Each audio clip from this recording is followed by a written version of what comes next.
Hi, everyone. I'm Dan Jones. Welcome to interCHANGE. Thank you so very much for joining us. Some interesting things to talk about again this week.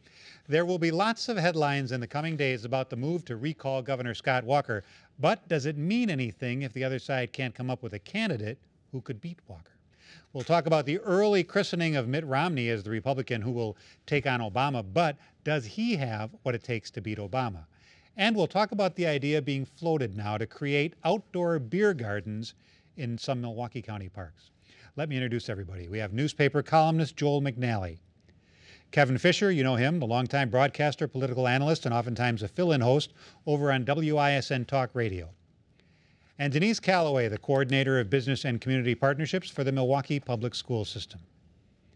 Rick Horowitz will be along with commentary at the end of the show. All right, next week, the anti-Scott Walker folks are expected to turn in the 540,000 plus signatures that they need to force a new election for governor. But the review process is going to be so complicated that an election is not expected to take place until sometime next summer. No matter when the election is going to be held, I still find it interesting that no one single Democrat has been offered yet as the chosen one, Kevin, to take on Walker. Why not? Well, I think there has been one that has been somewhat anointed, and that's Kathleen Falk from Dane County. But you're right, no one has come out and said, I really want it. Maybe they feel that Scott Walker, even if there is a recall, and there probably will be, is too formidable. But you have the top shelf Democrats who are saying they want no part of this. And I believe them. I have not seen anything to suggest otherwise. And then you have that next tier of candidates, which would include the mayor, Tom Barrett, and this would I think would be his third time running for it. I'm not sure he wants to run again, only to be defeated again. And then you have, even below that, some other lesser-known state senators, state representatives, who may throw their hat in the ring. It's not going to be easy because you have an incumbent who has a lot of money and is already starting to spend it on television ads.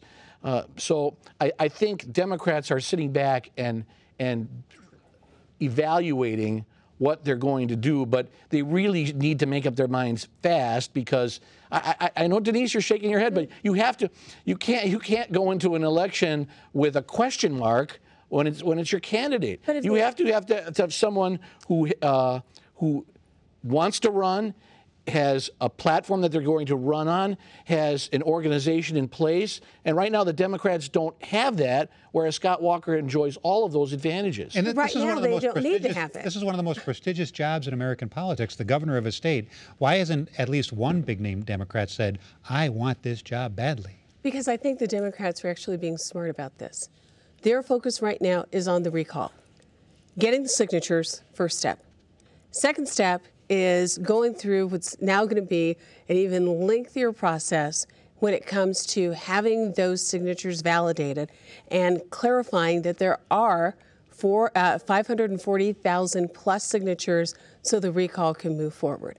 The other thing that will happen, and Kevin pointed out that Governor Walker has a lot of money and he has a lot of friends who have a lot of money.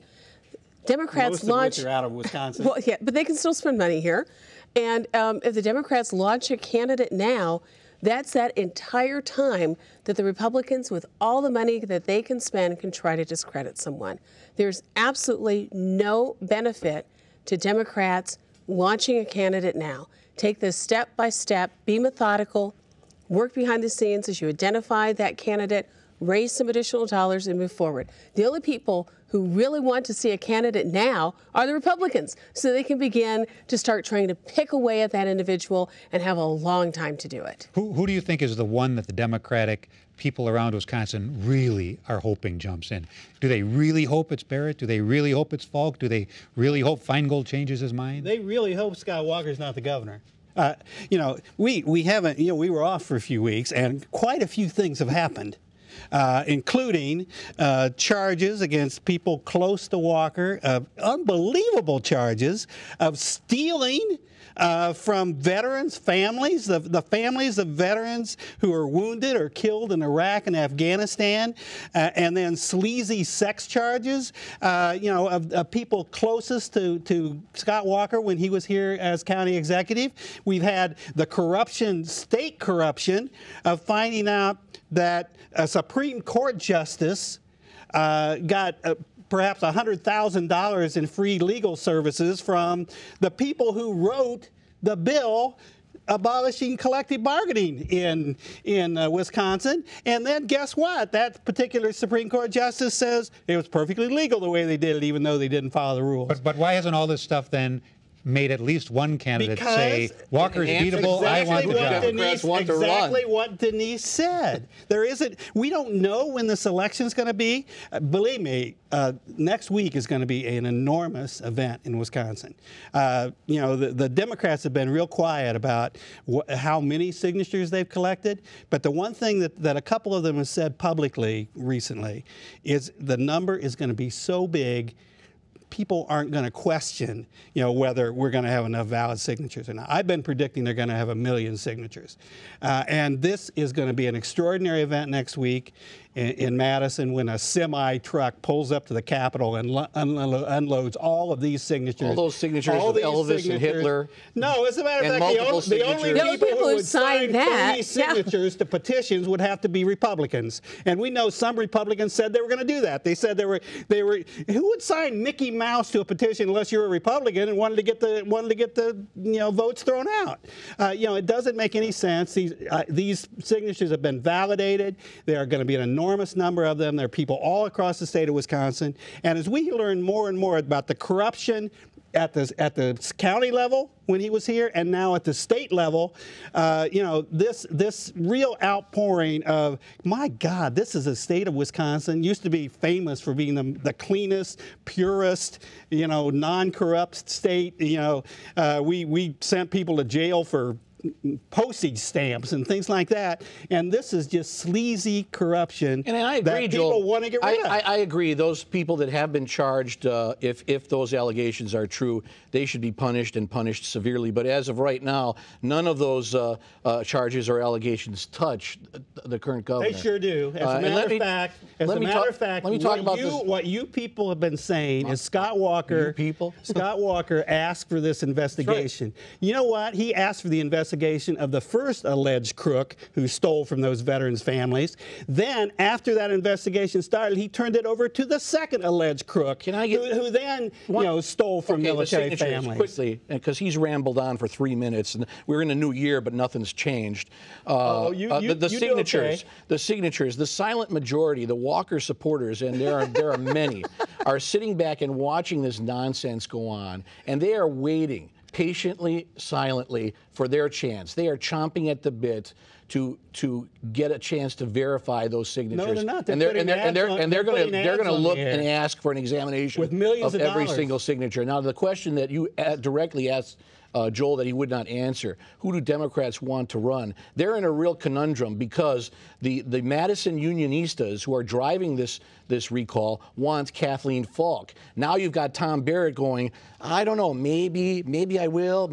He wants to be asked, and he's apparently, from what I've heard, he's thinking about it. But the backdrop is that the unions don't want him because of the way he handled the last city budget. So you've got factions within the Democratic Party, and maybe that's why no one has announced they're running yet. You've got behind the scenes. The unions telling Barrett, don't run. He's thinking about running, and then that would pit a primary of Barrett versus Falk, and that would divide the party and the party money. The party is not going to be divided. The other thing that will happen is we'll see how many people in Wisconsin want to see this recall take place. First things first, get the signatures, validate the signatures, then worry about who's going to run. It's going to be a big day Tuesday. Yeah, next topic, politics as well. Next week is a South Carolina primary, and if Mitt Romney wins this one too, he's pretty much the undisputed favorite to get the Republican nomination for president.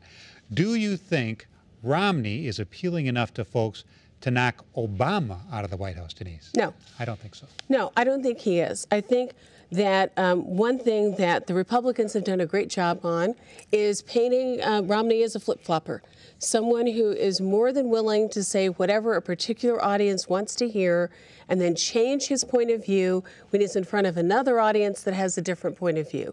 He has not come across as being someone who is honest about his opinions on particular issues. It's not a matter of being consistent. He appears not to be honest on his position on a number of different issues.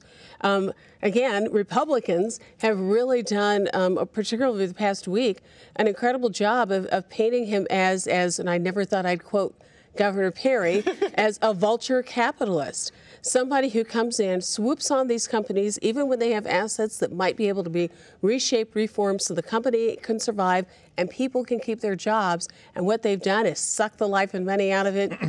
Companies gone into foreclosure, the companies closed down, and these folks have lost their jobs. So I think that, and the other thing is, and you know, it makes me very sad to say this, but I think there are a significant number of people who are conservative, and particularly evangelicals, have a problem with Mr. Romney because he is a Mormon.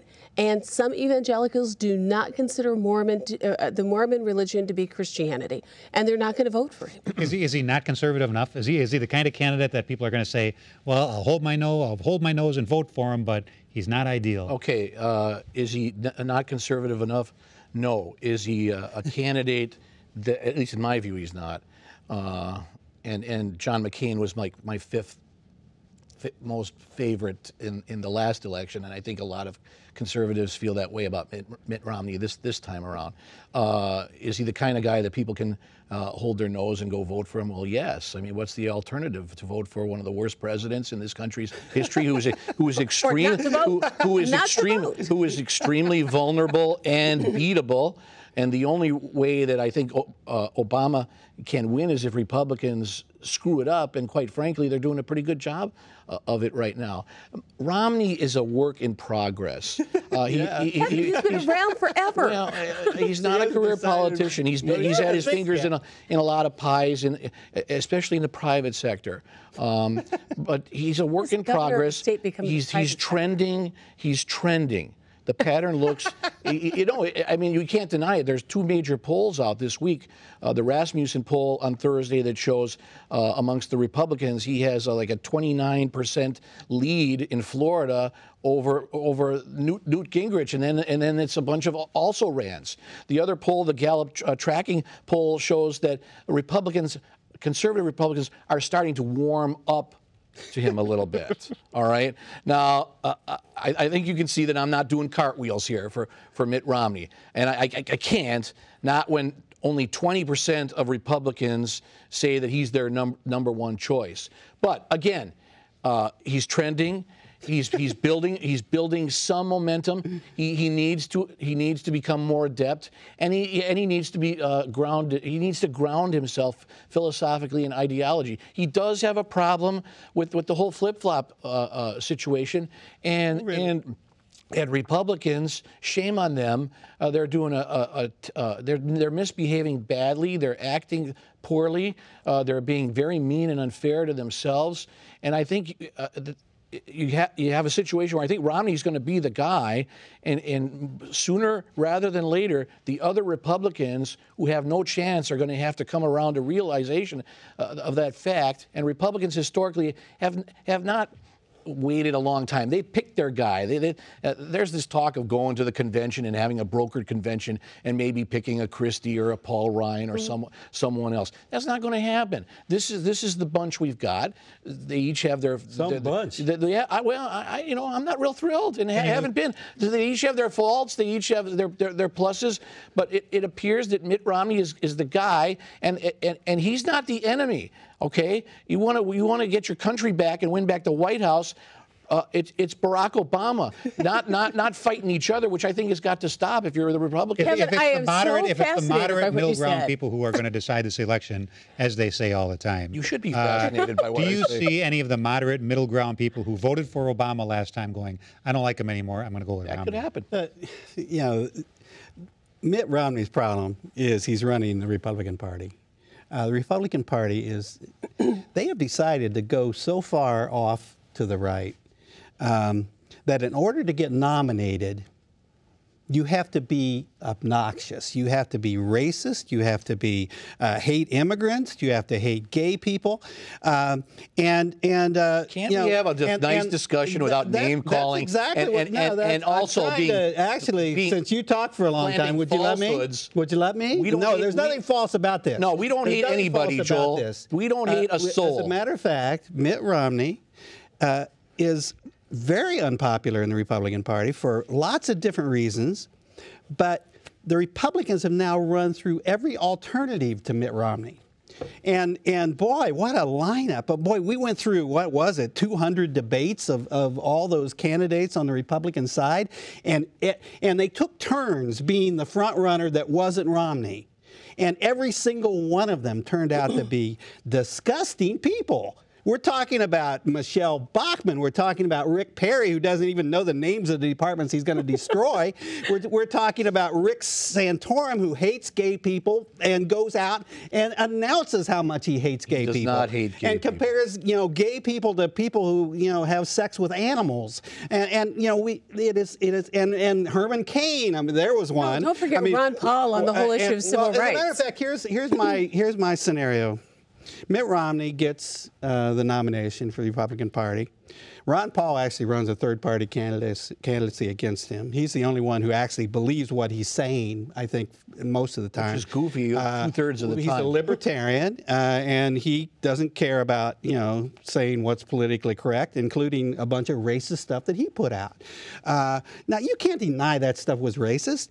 The truth of the matter is... I'm just glad that you're not hateful like us Republicans. When he splits off, that will doom the Republican Party. And the Republican Party deserves to be doomed because they have decided to target gays, to target blacks, to target immigrants. You didn't have to be that way. This was the party of Lincoln. This was the party of emancipation. But that's what you're stuck with. And the real reason, and Denise put her finger on it, that Mitt Romney is not going to get elected, because the Republican Party has been built on hate. The religious bigotry against Mormonism is going to doom Mitt Romney. If you live by bigotry, you die by bigotry. Kevin, I'm fascinated by what you said earlier about the fact that all these Republican it's going to work out. You seem to be very worried about whether or not the Democrats can identify a candidate right now to run against Walker, but you're not nearly as concerned about whether or not the Republicans can do that. I want Republicans who historically have early in the primary process, we have figured out who the guy is going to be. So you fall in line, not in love. I think even if it is Mitt Romney, I believe it will be, that's not my number one choice. I'll take him over Barack Obama, who has led a country to the point where we still now have 25 million Americans unemployed. That's a real great recovery. The worst since the Great Depression. Next topic. Sue Black, the dynamic and respected head of the Milwaukee County Park System, is floating an interesting idea of opening some beer gardens in Milwaukee County parks next summer. Now, private developers would have to build any facilities or make any improvements, but the county then would get a percentage of the sales of the beer. Is this a great idea, or are you just asking for trouble by setting up a bunch of beer tappers in county parks? It looks good on paper.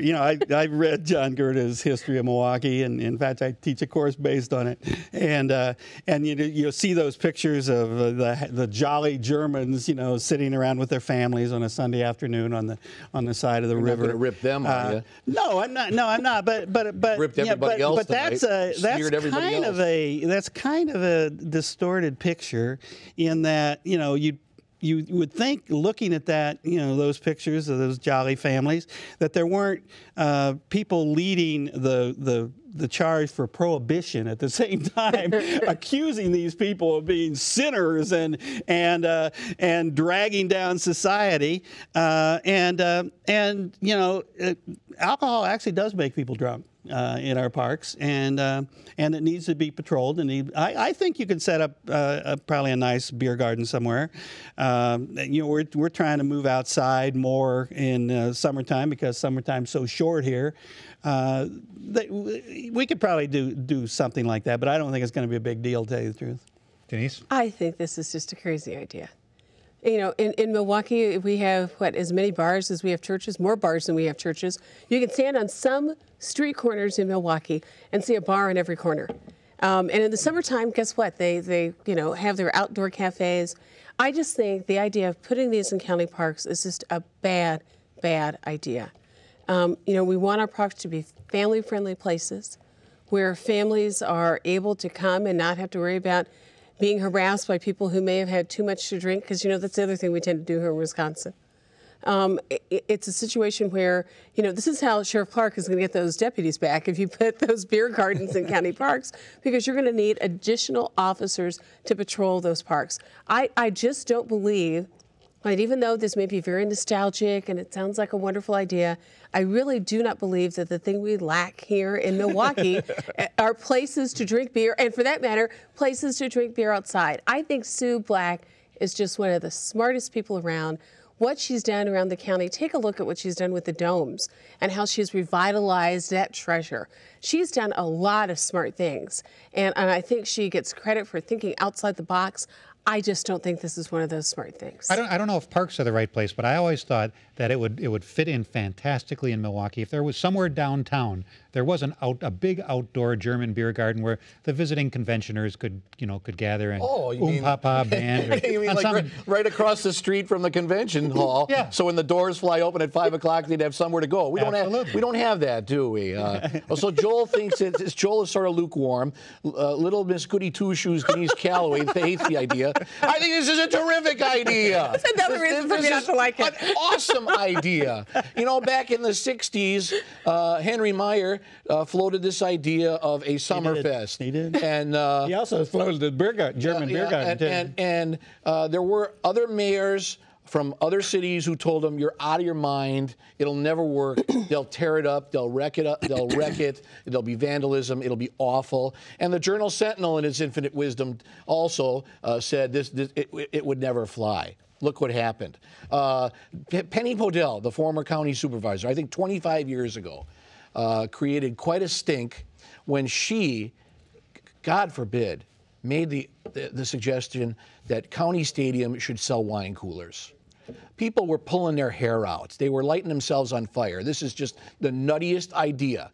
And lo and behold, I think, we're okay because we sell wine coolers at our baseball stadium. But we're already drinking beer. We're already drinking beer and picnics in the parks. This would be a wonderful private-public partnership. We would fix, I'm hearing from the liberals all the time about how our great park system is one of the best in the world, yet we've got these buildings that are falling apart. Well, this would be a wonderful opportunity to rehab and fix some of those buildings, get families into our parks, also raise revenue to finance our parks, so it wouldn't have to be so much on the property tax. Are you suggesting that people are going to take their 2- and 3-year-olds to the beer garden to go watch them drink? Yes, I am, and I'm also suggesting to you that unlike you, I don't think that just because we're going to have a beer garden in a park, that necessarily that's bad, and we're going to tear it apart and rip it apart and have vandalism and have crime and have a great need for deputies. And I'm always told by you to be visionary. Well, I'm being visionary here.